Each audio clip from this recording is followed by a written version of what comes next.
Hi friends, welcome back to own vision. Okay, Sunday ஆகிடுச்சு, weekend எங்கடா சுற்றலாம் அப்படின்னு சொல்லி பிளான் போட்டு தேடிக்கிட்டு இருக்கும்போது திருப்பூரில் ஒரு பறவைகள் சரணாலயமா, என்னடா சொல்கிறீங்க அப்படின்ற மாதிரி ரொம்ப ஆச்சரியப்பட்டு போயிட்டு நாங்களும் கூகுளில் லொக்கேஷன்லாம் எடுத்து ட்ராவல் பண்ணி போய்கிட்டு இருந்தோம். போன இடத்துல நல்லூர் சந்தையும் இருந்தது. ஆக்சுவலாக என்ன நடந்துச்சு தெரியுமா?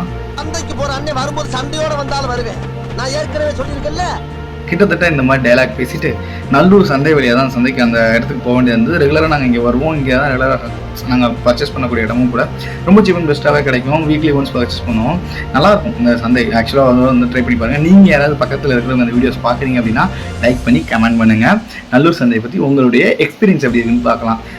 இதை தாண்டி அதுக்கப்புறம் நாங்கள் போன ஒரு இடத்துல மரம் நட்டுட்டு இருந்தாங்க. அங்கே பார்த்த உடனே எங்களுக்கு அதை ஒரு தடவை பார்க்கலாம் அப்படின்ற மாதிரி தோணுச்சு. எதுக்காக நடுறாங்க அப்படின்னு தெரியல, பட் ஏதோ ஒரு கவர்மெண்ட் அசோசியேஷன் நடுற மாதிரி தெரிஞ்சிச்சு. அதுன்னு அங்கேயே குறுகுறுன்னு பார்த்துக்கிட்டே இருந்தான். ஆக்சுவலாக பார்த்து முடிச்சுட்டு கொஞ்சம் நேரத்துக்கு அப்புறம் பைக்கை எடுக்க விடாமல் என்ன பண்ணிட்டு இருந்தான் தெரியுமா? ஏதோ அவன் பைக் ஓட்ட போகிற மாதிரி ஒரு அட்ராசிட்டி பண்ணிட்டு இருந்தான். அது எப்படி இருந்துச்சுன்னா, எந்திரிச்சா ஓட்ட முடியாதுண்ணே, கிட்டத்தட்ட அப்படிதாங்க இருந்துச்சு. அவனை சமாதானப்படுத்திட்டு பைக் எடுத்துட்டு நாங்கள் கிளம்பி வந்துக்கிட்டு இருந்தோம். ஸோ அப்படி கிளம்பி வந்தபோது ஆஸ் யூஷுவல் அந்த பாலம் பிரிட்ஜை தாண்டி வந்து போனோம். அங்கே போகும்போது பார்த்தீங்கன்னா இங்கேருந்து அந்த பிளேஸ் வந்து ஸ்டார்ட் ஆகிடுச்சு. ஆக்சுவலாக என் ஒய்ஃப்ட்ட காட்டினேன், பறவைகள் சரணாலயம் பார்த்துட்டியா? பறவைகள் சரணாலயம் அப்படின்னு சொல்லிட்டு கூட்டிகிட்டு போனாருங்க. ஆனால் போய் நின்ற பிறகு தான் தெரியுது, எங்கப்பா பறவைகள் சரணாலயம் அப்படின்னா இதான்ப்பா அப்படின்னு சொன்னார் பாருங்க. அப்போ தான் ஒரு ட்விஸ்ட்டு.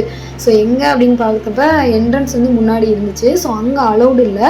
ஸோ இந்த இடத்துல வந்து நின்றுட்டு எங்கப்பா ஓப்பன் பண்ணுவாங்க, எப்போப்பா ஓப்பன் பண்ணுவாங்கன்னு சொல்லி பார்க்கும்போது இந்த சைடு சுற்றி பார்த்தப்போ ஒரு அக்கா ஆடு மேய்ச்சிட்டு இருந்தாங்க, இன்னொரு தாத்தா வந்து உழவரிச்சிட்டு இருந்தாங்க. அப்போ எப்படி ஆதன் ரியாக்ஷன் பண்ணானா, வந்தவளையே முடிக்காம போக மாட்டாங்க போல் இருக்கு. ஜல்லிக்கட்டு இதுதான் ஜல்லிக்கட்டு, மல்லிக்கட்டு. அதுக்கப்புறம் பார்த்தா அந்த தாத்தாவும் வந்து மாடெலாம் இது பண்ணிட்டு உழவடிச்சிட்டு இருந்தாரு. ஸோ அவங்க பக்கத்தில் போயிட்டு ஆதன் வந்து என்ன அப்படின்னா வந்து அவனுக்கு எல்லாமே ரொம்பவே டிஃப்ரெண்ட்டாக இருந்துச்சு.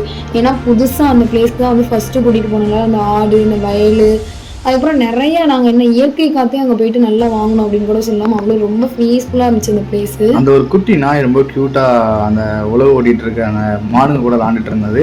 அண்ட் அந்த தாத்தோட ப்ரொமோஷன் கேட்டு அந்த உழவு ஓட்டுற ஸ்டைலையுமே எடுத்துருந்தோம். நாங்கள் ஃபஸ்ட் டைம் நேராக பார்க்குறோம். நீங்கள் மேபி ஃபஸ்ட் டைம் நேராக பார்த்ததில்லை அப்படின்னா கமெண்ட் பண்ணுங்கள். அண்ட் ஆதன் வந்து பிறந்ததுலேருந்தே இந்த மாதிரி ஒரு வயக்காட்டுக்கு வயல்வெளிக்கெலாம் போனதே இல்லை இல்லையாப்பா? ஆமாம், ஆதனுக்கு இதான் வந்து புதுசாக இருந்தனால தான் ஆதன் ரொம்பவே என்ஜாய் பண்ண ஆரம்பிச்சிட்டான். அது மட்டும் இல்லாமல் எப்போதுமே மண்ணில் விளையாடணும் அப்படின்னு ஆசைப்படுவான். அதை பார்த்துட்டு நம்ம விளையாடலாமே இன்னைக்கு அப்படின்ற மாதிரி வந்து ஆசைப்பட்டான். ஸோ என்ன அப்படின்னா வந்து பறவைகள் சரணாலயம் போனால் வந்து லேட் ஆகும் அப்படின்னு நினச்சி நான் ஃபுட்லாம் பேக் பண்ணி கொண்டு போனேன். ஸோ அங்கே தான் ரொம்ப டெஸ்ட் ஆகிடுச்சு இல்லையா? ஸோ நமக்கு கிடைச்ச பறவைகள் சரணாலயம் இதுதான் அப்படின்னு நினச்சிட்டு அங்கேயே ஃபுட் ஊட்ட ஆரம்பிச்சிட்டேன். தம்பியும் அப்படியே என்ஜாய் பண்ணிட்டு சாப்பிட ஆரம்பிச்சிட்டான். ஆக்சுவலாக அது பறவைகள் சரணாலயம் தானேப்பா, அதுக்கு ப்ரூஃப் பின்னாடி அட்டாச் பண்ணியிருக்கோம் இல்லையா? பறவைகள் சரணாலயம் தாங்க, அங்கே பறவைகள் இருக்குது. ஆக்சுவலாக அங்கே ஒரு சம்பவம் நடந்ததுனால சிரிக்கிறான் அங்கே. ஓகே, இது கொஞ்சம் பாருங்கள், செம்மையாக விளாண்டுட்டு இருந்தான். அங்கே ஒரு சம்பவம் நடந்ததுனால தான் பார்த்தீங்க அப்படின்னா அந்த பறவைகள் சரணாலயம் வந்து ப்ராப்பராக மெயின்டைன் பண்ணாமல் இருந்திருக்காங்க. அவ்வளோதான். இவங்க பக்கத்தில் உள்ளவங்ககிட்டையும் கேட்டோம். அங்கே விசாரித்து பார்த்ததில் என்ன சொன்னாங்க அப்படின்னா அதை இந்த வீடியோக்கு அப்புறம் சொல்கிறேன்.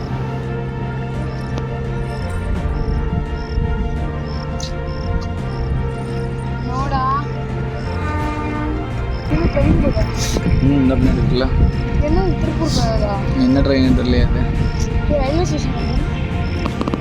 ரயில்வே ஸ்டேஷன் அங்கிட்டு இருக்கு. இது எப்படி தம்பி, இது எல்லாத்தையும் எப்படி என்ன ரயில்வே ஸ்டேஷன்? சும்மா ரோடு மட்டும் ரயில்வே ஸ்டேஷனாக இருக்காது.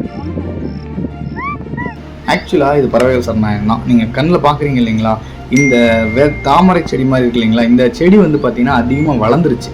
ஸோ வளர்ந்து இந்த பக்கம் வந்ததுனால தான் இதை வந்து ப்ராப்பராக மெயின்டைன் பண்ண முடியல. நாங்கள் அண்ட் உங்களுக்கு பறவையை காட்டுறேன். லாஸ்ட் கார்னர் பாருங்கள். ஆத்தாடி ஆத்தா, வருஷத்துக்கு ஒரு கிரிக்கெட்ட சிக்கிறடா சாமி. ஆக்சுவலாக இதை பார்க்கும்போது உங்களுக்கு அந்த லிரிக்ஸ் தான் தோணி இருக்கணும். பட் உண்மை என்னன்னா, இன்னும் ஜூம் பண்ணி பார்க்கும்போது இங்கே சில முகடுகள், மலை முகடுகள் மாதிரியான ஸ்பேசஸ் வந்து இருக்கும். இந்த செடி இருக்கலாம் வளர்ந்துருக்கு பார்த்தீங்களா, இது எல்லாத்தையுமே அகட்டிட்டு பார்த்தீங்க அப்படின்னா அந்த பக்கம் மேலே பார்த்தீங்க அப்படின்னா தனித்தனியாக சில ஸ்பேசஸ் மாதிரி இருக்குது இல்லைங்களா, அங்கெல்லாம் பறவைகள் இருந்தது. நம்மளால் எவ்வளோ தூரம் ஜூம் பண்ணியிருக்கோம். பட் இந்த ஏரியில் இந்த முன்னாடி இருக்கக்கூடிய எந்த செடியுமே இருக்காது. நல்லா வலிச்சு எடுத்துட்டு அந்த பக்கம் சென்ட்ரல் வந்து பார்த்தீங்கன்னா பறவைகளும் அந்த தண்ணியிலே வந்து போயிட்டு இருந்தது அப்படின்னாங்க. அண்ட் அந்த மாதிரி நேரத்துலலாம் எதார்த்தமாக ஒரு மயிலையும் நாங்கள் நோட் பண்ணோம். அதே மாதிரி அந்த என்ட்ரன்ஸ் கேட் இருக்குன்னு சொன்னோம் இல்லைங்களா, அந்த கேட்டையுமே வந்து பார்த்தீங்கன்னா நாங்கள் பார்த்தோம். ஸோ நான் அதுக்கப்புறம் இந்த வீடியோக்காக அந்த கேட் வந்து பார்த்தீங்கன்னா லாக் பண்ணி வச்சுருந்தாங்க. ஸோ உள்ளே என்ன இருக்குன்னு தெரிஞ்சுக்கணும் அப்படின்றதுக்காக ஃபேமிலியோட வரும்போது நம்ம அதை பார்க்க முடியாது அப்படின்ட்டு நான் ஒரு டைம் ப்ரைவேட்டாக போய் பார்த்தோம். ஸோ ஃப்ரெண்ட்ஸோட போய் பார்க்கும்போது பார்த்தீங்கன்னா உள்ள அந்த என்ட்ரன்ஸ் சூப்பராகவே இருந்தது. சுற்றி அது ஒரு ஓவர் வியூ எடுத்தோன்னா அந்த செடி இருக்கு இல்லைங்களா, செடி தான் ரொம்ப அதிகமாக இருக்குது ஆக்சுவலாக. இந்த செடி எந்த அளவு எவ்வளோ தூரத்துக்கு இருக்கோ அந்த இதெல்லாம் வந்து பார்த்தீங்கன்னா அந்த எல்லா இடத்துலையுமே எதுவுமே இல்லாமல் இருந்திருக்கு. இங்கே தான் வந்து பறவைகள்லாம் வந்து நின்றுருக்கு. அந்த கார்னர் பார்த்தீங்கன்னா மேலே அந்த ஒரு தீவு மாதிரியான அமைப்பு இருக்கும், அங்கே வந்து சில பறவைகள்லாம் இருந்திருக்கு. சீசனுக்கு இங்கே பறவைகள் வந்துட்டு போகும் அப்படின்னு பக்கத்தில் இருக்கணும்னு சொன்னாங்க.